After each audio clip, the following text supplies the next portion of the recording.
kalau lagi derby klasik ini bikin bibir pusing, kepala pecah-pecah. Kebalik. kalau Kepala lu pecah-pecah. Gimana? kepala pecah, bibir pusing. Iya, baru sadar dia. Dia baru sadar. Delay. Ada air putih biasa. om di situ. Iya, banyak sih air Boleh, putih. Sat. boleh. Oke. Oke, gak apa-apa. Ya, fokus dulu sekarang. Tapi ya. memang vibes dari derby klasik ini sih memang luar biasa ya. Betul, seru banget sih. Kayak beda lah. Meskipun memang secara teori ya, posisinya kan lebih bagus buat RRQ. Oke, lupakan teori kalian karena kita akan maju. Masuk ke babak drafting phase. Ingat, the last chance.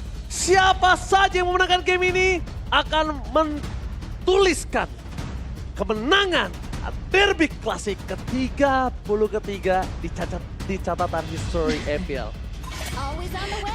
Riwayat ya, sejarah, data. Nah itu dia. Karena kita akan melihat apakah Blue Side akan tetap bisa menang atau tidak. Ya, catatan yang penting ya tentunya untuk histori kedua tim masing-masing. Oke. Karena ingat, udah 33 kali berjalan. Catatan ini masih ada dari derby klasik yang pertama. Ya, karena apakah akan ada rapor merah ataukah ada kecacatan di catatan itu nantinya? Waduh. Itu maksud saya. Ya, sekarang Kecatatan di dalam rapor merah itu kan tidak bisa dihilangkan, Om. ke apa tadi? Ya, karena memang sekali kalah. Oke. Mau Benar. sampai 2000 tahun ke depan tetap kalah. Betul. Bisa dibahas ya, karena dibahasnya sampai berminggu-minggu deh. Oke, tapi Edit sekarang masih tetap menjadi first pick untuk EVOS. Kita melihat potensi untuk Edit, Earthshatter Flicker sering bisa mengagetkan lawan sebenarnya, apalagi dengan range-nya dia yang cukup besar. Aduh, Mengagetkan maksudnya. Kaget. oke mengagetkan. Iya. Dan tentunya permainan yang lancar dimainkan oleh Cyclops tadi ya. Tanpa ada sedikit catatan sedikit pun. Memang sangat komit untuk all in. Dan satu suara itu yang dibutuhkan. Oke. Ya, ini dynamic yang bagus sih, Faramis diambil. Ini juga Faramisnya ya benar-benar diambil. Tapi masih ada Valentina juga untuk Cloud9 Yep. sebetulnya. Tapi ya berarti ini membuka kesempatan adanya Hayabusa mungkin. Atau ya bisa. Karena buat Vanilling Hayabusa. udah nggak ada nih. Mau Hayabusa atau Nolan? Tapi kan kalau melihat Nolan ketemu sama hero-hero yang punya Kating power Yap. agak susah sebenarnya ya. Ya, dan ada Loyi juga ya sekalian. Cukup jarang kita lihat Loyi. Dan Dikirim sekarang, gak sih dari belakang nantinya? Waduh. Itu sempat dibawa sama siapa ya? Em, Alter Ego ya, kalau nggak salah waktu itu Nailnya dikirim ke belakang. Oh iya, benar. tapi Fanny. Iya benar, Fanny Ah. yang dikirim ke belakang juga. Itu bisa jadi, karena Nolan bisa dikirim ke belakang. Dan Yap. Joey Wow. keluar juga. Ini hero-hero yang tadinya tertidur, serapnya tiba-tiba bangun semuanya. Iya, apakah Joy akan membuat enjoy? Wah. Belum tentu enjoy. Belum. Karena ingat, di double gameplay dari EVOS Glory, mereka punya line up ya. Double line up di mana depan mereka tiba-tiba punya Kara Cyclops. Dan depan juga mereka punya Dreams dengan Kajanya. Dan Kaja itu salah satu natural counter dari sosok seorang Joy yang mungkin akan dipakai oleh seorang Ujin. Ya, bisa di-ban gak sih? Nantinya untuk Kajanya, tapi Arlot dulu ternyata yang langsung ditutup oleh teman-teman EVOS Glory. Walaupun memang tadi kayaknya Dairon masih belum terlalu bersinar ya, tapi tetap masih jadi concern karena itu satu hero nyamannya juga. Kaja, apakah akan tetap ditutup sekarang? Kaja mungkin boleh sih kalau mau. Mereka bisa ban Kajanya. Tapi kalau Kajanya di ban, Editnya bisa jadi roamer juga kan? Atau Minotaur sekalian. Atau mau Franco? Jangan lupakan, Dreams juga punya power pick terhadap Franco. Tapi balik lagi sih, mereka harus respect dengan Marksman yang bisa eliminate cepat Netherrealm, Melissa. Tapi memang kondisi saat ini di mana Loyi ini bisa menjadi target utama juga ya. Dan bisa nggak ya Joy ini kita geser ke arah EXP Lane? Joy EXP ya, dulu bisa nih. Iya makanya. Karena kalau bisa dibilang enggak atau enggak sebenarnya kan untuk dari normal things sulit ya. Tapi takutnya mereka punya sebuah teori-teori yang membuat Joy ini bisa diarah EXP dan ternyata Susuji dengan Hayabusanya akan bersinar. Oke, dan itu dia. Minotaur ditutup bersama dengan Cloud. Oke. Tapi luar biasa ya. Walaupun anaknya udah menjadi punggawa EVOS, kita mengucapkan selamat datang juga untuk Bu Saida ya. Luar biasa. Menonton secara langsung di MPL Arena. Ada Bu Saidah ya. Iya. Oke. Tapi ngelihat lagi nih sekarang dari banningnya Cloud sudah ditutup. Goldline seperti apa yang akan dibawakan oleh RRQ Hoshi? Apakah Ruby-nya akan digeser? Tapi kayaknya enggak ya. Bisa. Bisa. Moskova masih ada Moskova. Gatot dulu, oke. Nah, Ruby-nya bisa ke gold berarti. Bisa Ruby-nya di ke EXP. gold, bisa di Jadi EXP. Flex. Ini 3 loh flex, 2 flexnya ya. Yap. Ruby dan juga Joy. Mungkin aja mereka udah siapin di scrim kalau misalnya Joy ini di arah EXP. Never know Nah, we never know. we never know. Oke, Gatot kaca lagi berarti untuk sekarang EVOS. Goldline, Rom seperti apa? Karena kayaknya kalau ngeliat dari edit, ini udah di cycle saja nggak sih? Tadi bagus banget juga pakai Yap. editnya. Ada high loss kalau memang mau coba buat bertahan. Main badan tebal atau Tapi tetap karena memang Gatot kalah sama Hylos sih. atau tetap kaja aja. Haris. Harit dan Hylos? Enggak, Akai.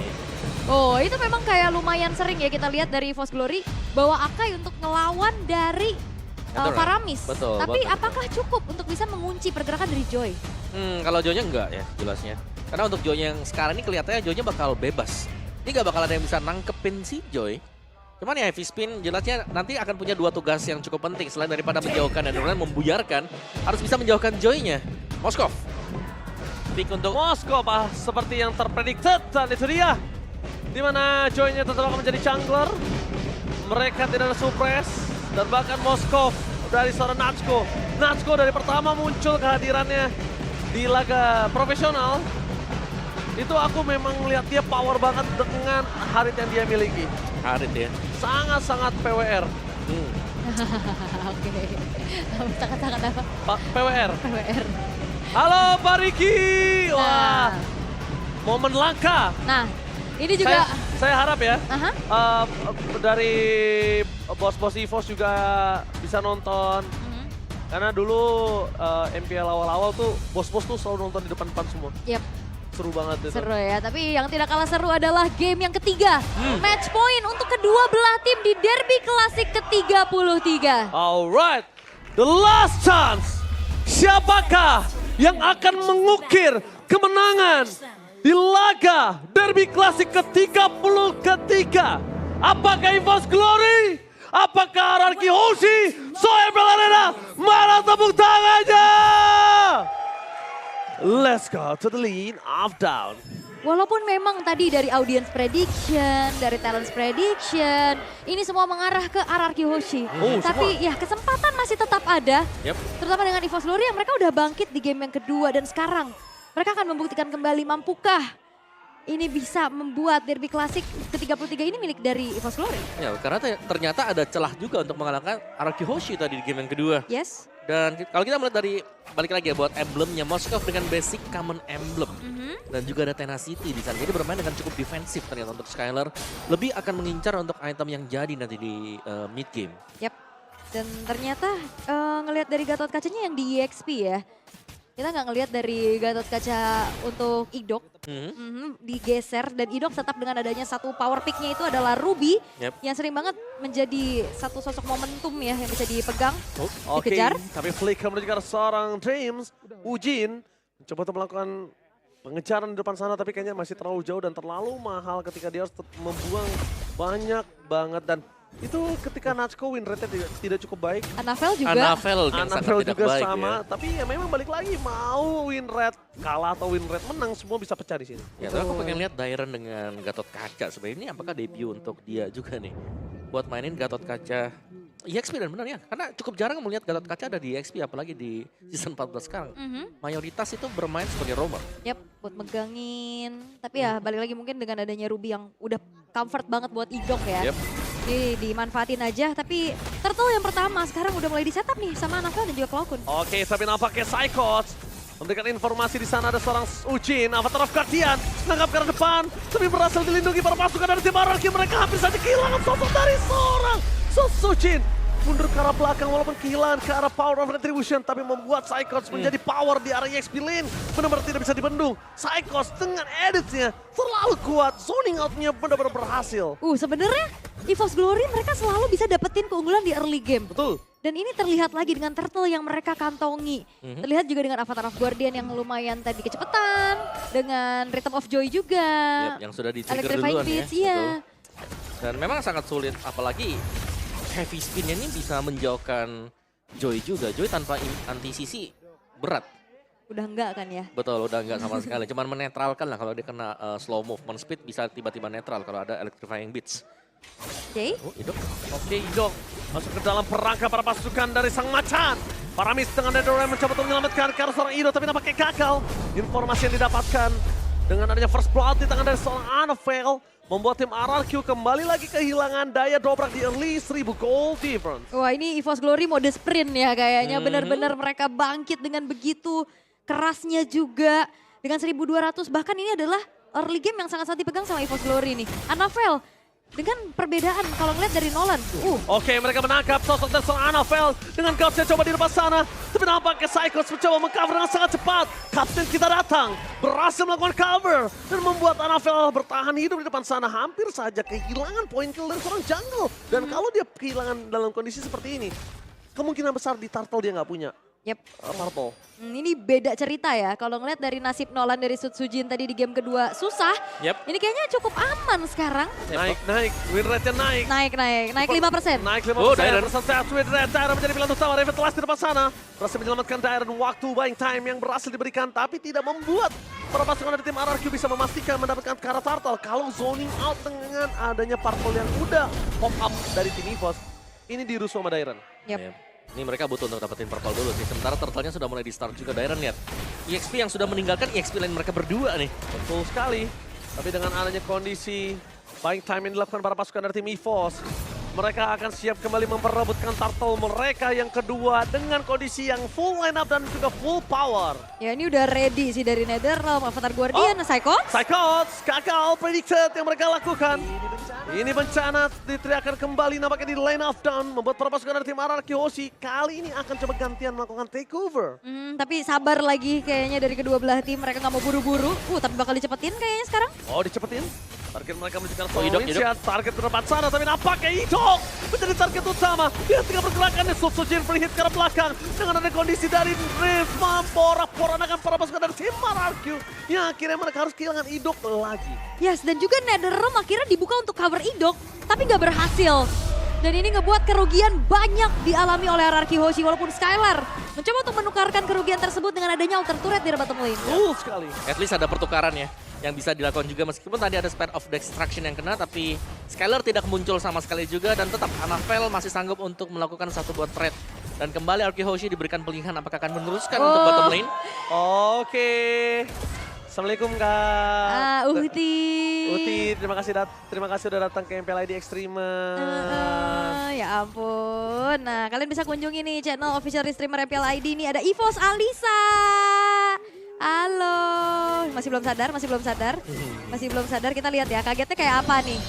Biasanya reaksi-reaksinya kan. Loncat pagar nggak ya? Enggak Weh, dong. enggak dong. Oh enggak ya, enggak dong. Nah. Iya. gitu. Oh, tenang ya, kalem ya. Oh, iya ampun gemes. Kalau gua streaming gitu juga pegang pipi, gitu ya. Cocok kamu? Enggak sih. Makasih loh. Kuring. Kuring ya. Oke, kita balik lagi ke Lane of Dawn kali ini. Yep. Kembali ya, Skylar yang ternyata sekarang cukup aman nih. Beda cerita dengan game yang kedua tadi, benar-benar ditekan terus-terusan. Iya. Sekarang bebas, apalagi dia marksman. Dia juga bisa melakukan split push. Jadi masih lumayan enak lah dengan Moskov yang sedang dipakai sekarang. Tapi ingat untuk tim fight besarnya ini yang harus dijaga dengan RRQ sekarang. Karena kebanyakan EVOS ini akan berusaha untuk mengincar tim fight 4 atau 5 melawan 5. Oke, Avatar of Guardian kakal. Menuju ke arah belakang Idok, target utama mereka. Naimo pendat! Masuk di volume of damage, tapi dengan adanya Heavy Sin berhasil menghindari para pasukan dari tim RRQ. Poranda. Free hit terbelakang sana. Membuat para pasukan dari tim RRQ mereka melakukan team fight dari backline. DMS darat Natko berhasil dibentikan. Tapi mereka menuju ke seorang Anafel, gak bisa mereka berdam. Terlalu sakit. Tyron di depan sana benar-benar perkasa sekali. Dan bahkan Skylar masih coba dikejar oleh seorang Anafel. Mereka berhasil merendam setelah Natsuko tumbang. Dan juga tadi diversionnya mereka langsung keluar ya. Mereka nggak nunggu. Tapi setup menuju ke arah turtle sekarang akan segera dilakukan juga. Ya, tapi itu posisi di mana kelihatan sebenarnya buat Iron bakal menjadi target utama. Sucin gak bisa menahan damage di depan sana dari seorang Cloud9. Tapi tidak ada jawaban karena Cloud9 sampai saat ini. Ya ini bakal di take over sih harusnya karena... Wah, perfect. Yes, karena tadi yang megangin turtle-nya Sutsujin. Yap. Dan kita tahu bagaimana Assassin ini susah ya. Dalam keadaan lagi mengejar juga pastinya dan Perfect Turtle untuk EVOS Glory. Lagi-lagi modal awal yang mereka dapetin. Tapi Perfect Turtle gak ngebuat dari gold ini terlalu jauh loh. Benar, karena untuk tim fight yang terjadi masih bisa diimbangi tadi. Jadi Arky Hoshi mereka membaca juga ya bagaimana arah untuk diversionnya. Avatar of Guardian menjadi respon pertama dan respon kedua adalah Spare of Destruction yang juga kena tadi sebenarnya. Jadi mau gak mau tadi untuk tim fight yang berusaha di setup dengan EVOS, mereka harus keluar dari rumput di orange buff. Yap, dan ini upaya dari EVOS Glory bener-bener lock idoknya. Dan ya. kayak coba untuk di-backup, ternyata masih belum berhasil karena durasi heavy spin ini kan lumayan lama ya tadi ya. Sampai akhirnya Spectre mode-nya pecah. Ini Anavel udah ada Hunter, Melvick, Hepta. Oke. 3 item Planet. Oke, 3 item penetrasi di depan sini. Tim RRQ mereka kehilangan lagi daya Joy. Gimana head to head dengan sosok Destra Nolan. 1800, tapi out of nowhere! Sacrifice Beast, save the day kali ini. Berhasil menyelamatkan, tapi terlalu banyak flicker yang keluar. Cloud9 menjadi target utama, Emma Finite miss. Tapi untungnya Avatar of Guardian berhasil mendapatkan Cloud9. Menuju ke Rince yang langsung hilang tanpa ada basa-basi. Momen terpesona dari tim RRQ, mereka harus mundur ke arah belakang. Direct versus everybody di depan sana. Bakal coba dilakukan covering up terhadap seorang Narco berhasil membuat sosok dari seorang Cloud9 ini bertahan tanpa keluarin flicker satupun. Itu bener-bener tadi heavy spin coba untuk jepit Sutsujin, cuman gagal. Tapi Idok mau cari ke Cloud9 juga gagal. Oh, dikejar Cloud9. Cloud9! Target utama dikejar begitu saja Cloud9! Still survive kah? Cloud9 still survive dan bertahan! Berhasil menukar dengan sosok dari seorang Nachko yang terlalu dalam membuat para pasukan dari tim RRQ. Menukar cukup worth it kali ini. Yep. Satu flicker yang menyelamatkan Cloud9 juga. Dan damage duality ya, pasif untuk Logi sendiri tadi yang memang bisa menumbangkan pemain-pemain RRQ yang sedang kumpul setelah efek dari Avatar of Guardian. Ya terus ada shield juga kan tadi ya, mau dikejar juga susah. Apalagi ada lethal ignition tapi direct. Oke, freestyle dulu. Avatar of Guardian untuk freestyle kali ini. Dengan kondisi para pasukan dari tim RRQ, mereka masih punya split pusher. Dan Anavel, untuk ngomongin Anavel versus Skylar itu nggak bakal kuat nanti di arah late game di side lane-nya. Nggak bakal kuat. Anavel versus Skylar ya. Iya, kalau misalnya bermain di split push ya. Yep. Oke, tapi Lord sudah mulai di setup dulu sekarang. Secara goalnya memang nggak terlalu jauh ya. Dan mungkin tim fight yang bakal dicari dulu untuk EVOS. Karena mereka tahu setupnya mereka butuh banget untuk bisa mereka menangkan. Masih ada Netherrealm buat Rince, jadi menjadi senjata utama. Cuman kita selalu melihat juga ya, Netherrealm dibuka, Heavy Spin sudah tersedia untuk menjepit. Bahkan setelah Spectre mode selesai, Heavy Spin masih ada, masih muter dulu tuh. Itu dia dipecahin juga kan Betul. dari Spectre mode. Oke, Anavel. Kali ini nggak boleh masuk terlalu dalam. Tapi Dreams benar-benar melakukan pengawalan dengan sangat ketat. Membuat tim dari RRQ mereka harus merelakan melegowokan outer turret mid lane-nya. Wah ini udah mulai terjadi keramaian juga sebenarnya. Gak di Land of Dawn, gak di MPL Arena nih. Rame sekali, ini dia yang memang kita tunggu-tunggu. DRB klasik yang cukup ketat. Perbedaan rank terhadap klasemen nampaknya tidak membuktikan untuk match kali ini. Tidak terbukti sama sekali. Selama mereka main di MPL seharusnya ya skill mereka pasti sama. Benar. Ya, tinggal kekuatan untuk ya bagaimana mereka implementasi strat mereka nih yang dibawakan dari draft juga. Kalau secara laning Arky Hoshi mereka unggul ya untuk di bottom lane-nya. Kelihatan bagaimana wave management untuk Arky Hoshi udah ready banget di bagian bawah. Cuman kayaknya mereka masih belum siap juga untuk start terlebih dahulu di Lord ini. Dan mereka akan menantikan untuk Lord-nya lebih ke enhanced Lord. Bukan Lord yang biasa nanti. Iya, menit 12 ya, tanggung. Menit 12, benar. 30 detik lagi. Tapi kalau ngelihat dari outer middle turret yang hancur juga ini Cloud9 akan semakin leluasa gak sih untuk menghuni rerumputan. Betul. Asal jangan sampai template lagi. Karena kayaknya rerumputan itu bakal jadi awareness buat Arky Hoshi. Karena udah dilakukan berulang kali. Dua kali tadi Dua ya? kali tadi sudah terjadi di sana juga. Dan oke, diversion ke belakang saja nih. Mulai di start memang belum enhanced Lord. Konsil. Konsil gamingnya mereka pecah belah dua ya. Jadi mau dapat Dreams atau mau dapat Psychots, either itu Psychots yang dapat, dia following up. Kalau Dreams yang dapat, Psychots yang bakal zoning out. Tinggal pilih aja. Oh di all in Lordnya? Oke, Lord di all in. Avatar of Guardian. Bisa di mana Anavel berada. Susunya di sana terperangkap. Masih ada Heavy Spin, tapi nampaknya Red Dreams yang belum Anavel. Sangat baik dan mereka kehilangan seorang Susujin. Free hit terbelakang, Psychos melakukan zoning out dengan adanya Primal Ward yang dimiliki dan ternyata jawaban kesulitan RRQ 2 game belakangan ini adalah Psychos dengan editnya. Yap, edit yang selalu bisa on point ya untuk bisa memberikan efek knock up atau dengan onwardnya juga. Yap. Tapi sayangnya tadi Lordnya belum enhance. Iya. Kurang beberapa second sebelum masuk di menit yang ke-12 sudah di-start Skylar! tadi. Oh, Skylar mereka terperangkap di depan sana. Bakal coba dikejar Hypebeast dan akan hilang. Skylar tidak dari saat mereka harus melakukan defense terhadap Lord yang di tangan dari Team EVOS. Oke, memang lane jauh bisa dipegang sama Moskov, tapi apa daya kalau ternyata digerebek rame-rame pakai diversion. Betul, yang datang bukan satu ya, Bukan. 3 yang datang tadi. Dan ya Skylar memang tumbang, tapi Lord pertama ini akan menjadi Lord slow push untuk EVOS. Mereka akan membiarkan dia berjalan saja dulu. Pelan, lebih memanfaatkan untuk super minion yang akan diproduksi oleh Lord ini. Oke, tapi Ujinnya ini benar-benar nggak ada space banget sih.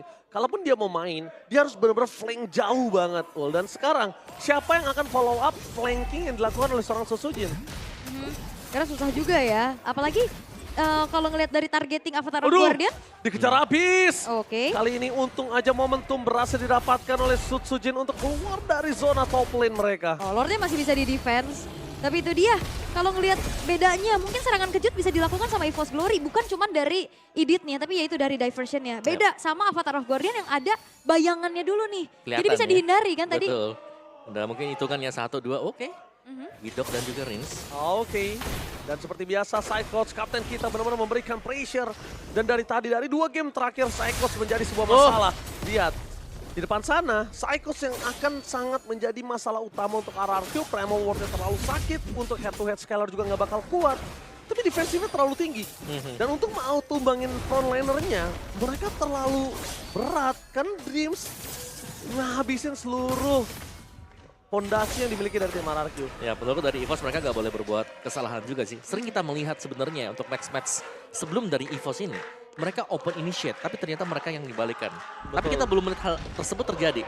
Tapi kalau memang sampai terjadi di late game akan cukup mengecewakan nanti buat EVOS. Jadi mereka harus cukup presisi juga untuk mempertimbangkan kapan akan melompat dengan diversion. Oh, ini ada game fact by GoPay. Gatot kaca dari Dairon menjadi Gatot kaca di XP lane keempat di seluruh region. Oke, menangkap kanan Dreams, lihat cover up, menuju ke arah belakang, menangkap kanan seorang Dairon, di-all-in begitu saja, dan nampaknya Paramis masih dapat untuk menyelamatkan Sojin, menarik ke arah belakang, mentarget menuju ke seorang Cloud9, dan Cloud9 hilang! Tidak bisa diselamatkan kembali, walaupun hidup harus menjadi pertukaran. Brahma Watt dikeluarkan, dan Sojin kali ini harus hilang dengan damage yang sangat besar. Untungnya, Rinsia sudah kembali lagi ke Land of Dawn, 3 berbanding dengan 4, ini bukan angka yang adil untuk tim RRQ melakukan defensif. Oke. Ini kalau ngeliat tadi Gatot kaca, XP lane di 4 region masih belum dapetin kemenangan. Berarti masing-masing region 1 nih perwakilan ya. 1 ya. Sekarang Dairon nih baru Sekarang di perwakilan Dairon. EXP. Apakah akan pecah? Atau bahkan menambah nih. Wizard RRQ yang pecah. Nah loh. Oke. Wah, belum di start ternyata buat Lordnya. Maksudnya belum di all in tadi. Oke. Karena gue kira mereka pengen all in, Sosujin udah tumbang juga. Tapi bener-bener hati-hati banget berarti buat EVOS. Wah, ini berat. Ini berat, ingat. Catatan derby klasik EVOS. Walaupun di peringkat ke-9 mereka bisa mengukir tetap tak peduli di mana peringkat RRQ berada saat ini. Ya, posisi 1 lawan versus posisi 9 ya. Itu Yep. nggak jadi jaminan ternyata. Gak jadi jaminan. Apalagi juga dari EVOS Glory yang selalu melakukan improvisasi dengan line up lagi nih yang di otak-atik dan sekarang mereka bermain cukup bersinergi. Ya ini sangat dapet sinerginya sebenarnya sekarang. Seperti di mana advice yang dilakukan di game yang pertama ya. Nah, berhasil mereka jalankan gitu loh. Dengan butuh chemistry, satu suara, dan benar-benar terjadi nampaknya untuk kali ini. Belum ada jawaban untuk seorang Cloud9.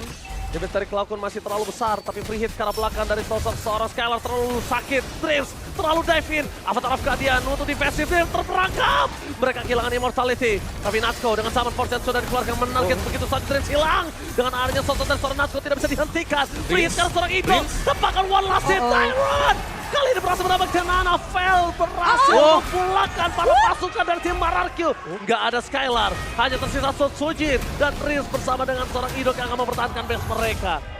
Masih bisa bertahan memang. Tapi pertukaran demi pertukaran kian terjadi dan pertukaran tersebut selalu bisa diunggulkan oleh EVOS Glory. Yap, dan meskipun tadi terlihat ya dari Dreamsnya mungkin overextend untuk masuk, tapi tugasnya dia adalah menjauhkan biar Skylar gak deket. Zoning out Dan ya. Skylar gak bisa zoning sama sekali tadi berkat heavy spin dari Dreams. I'm offended! Wetlaker dan Natsko langsung bertahan begitu saja dengan Summon Force. Looking for outplay. Tapi lihat PS temukan sangat besar. Sosojin fokus ke arah belakang. Target menuju ke seorang Natsko dan shutdown! Finally terjadi! terjadi. Tapi matchnya datang ke-33. Derby Classic didapatkan oleh EVOS. Ini bencana. Mau peringkat 1 atau 9. Tidak peduli karena Derby Classic tetap menjadi sebuah pertandingan yang mahal dan berbeda. Dan ini dia one team, one voice, one family. EVOS roar. Mereka bangkit. Mereka membuktikan posisi terbawah bukan berarti tidak bisa menang. Dan bahkan menjatuhkan kudeta dari sang raja dari segala raja yang sedang prima. Tapi ini dia, usaha memang tidak mengkhianati hasil. Dan baliknya juga satu sosok kunci kemenangan dari EVOS Glory ada di Cloud9. Oh. Kita tahu itu dia. My God, 6 caster, 3 caster bahasa Inggris, 3 caster bahasa Indonesia. Mereka semua tertampar. Apa itu kemenangan 2-0 untuk RRQ? 2-1 milik EVOS Glory. Wow, siapa yang menyangka ternyata dicakar balik RRQ Hoshi dengan win rate mereka